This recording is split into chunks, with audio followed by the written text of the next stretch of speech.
છોટાઉદેપુર જિલ્લાના નસવાડી, બોડેલી અને સંખેડા તાલુકાની નર્મદા બ્રાન્ચ કેનાલોમાં ઝાડી ઝાખરા ઉગી નીકળ્યા છે, જેના કારણે કેનાલમાં પાણી છોડવામાં આવશે ત્યારે ધીમી ગતિએ પાણી વહેતું અને અનેક જગ્યાએ પાણી પહોંચતા મોડું થવું સામે આવી રહ્યું છે।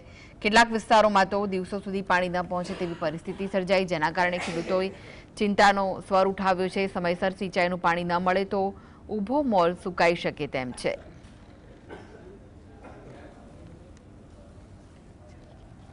અંદર ઉગી ગયેલા છે એ સફાઈ કરાવે વહેલી તકે તો આગળ ખેડૂતોને પાણી જલ્દી જાય અને અત્યારે ખેડૂતોને પાણીની જરૂરત છે હાલમાં।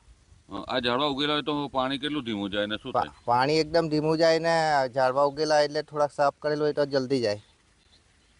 આ ઝાડવાઓથી શું નુકસાન થાય કેનાલને?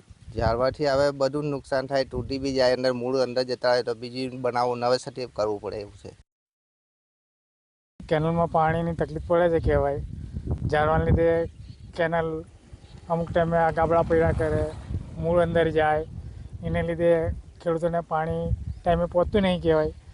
અને ખેડૂતોને જો વહેલી તકે પાણી મળે તો સારું કહેવાય। અત્યારે તો પાણીની જરૂર જ છે કહેવાય।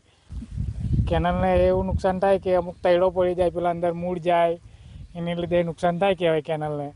મારે કે સાફ સફાઈની માંગ જરૂર પડે જ કહેવાય તો પાણી સારી રીતે જાય।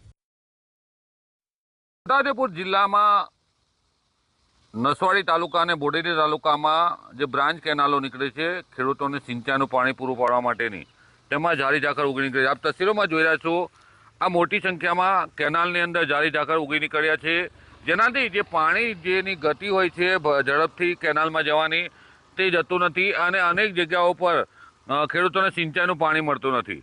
ત્યારે નર્મદા નિગમના અધિકારીઓએ આ કેનાલોની સફાઈ કરાવવી જોઈએ, કારણ કે સિંચાઈનું પાણી આપતા પહેલાં કેનાલોની સફાઈ થાય તો ખેડૂતોને સમયસર કેનાલમાં પાણી મળી શકે।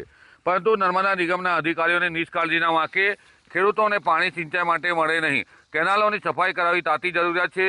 નર્મદા નિગમના અધિકારીઓ કુંભકર્ણની નિંદ્રામાંથી જાગી અને આવી કેનાલો સફાઈ કરાવે તો ખેડૂતના હિત માટે સારું રહે। રફીક દડીવાલા, GSTV, છોટાઉદેપુર।